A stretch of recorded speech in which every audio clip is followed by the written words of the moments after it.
ඔන්න අපි ආවා සමනනාගේ ඩෑම් එකකට.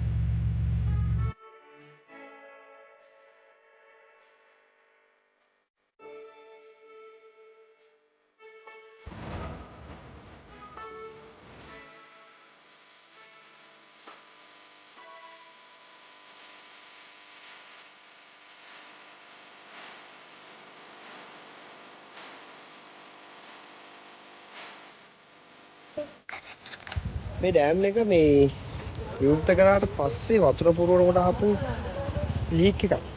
හින්දා එන වතුර තියෙන තමයි මේ තියෙන්නේ. මේ බිරල් ලොකු වතුරක් එනවා. දකුණු විවරෙන් තමයි ලීක් එක තියෙනවා කියන්නේ. මේ තියෙන ලීක් එක කියනවා.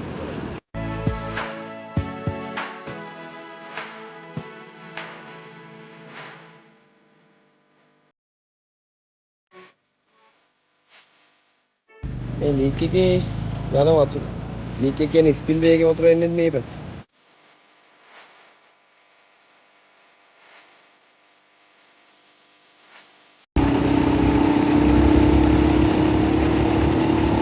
අන්න දිව සමන්ලා ලීක් එක.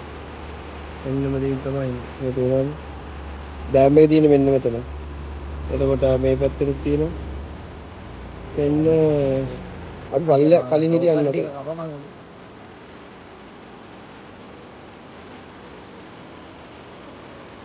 නැවත වතාවක් ගමනි.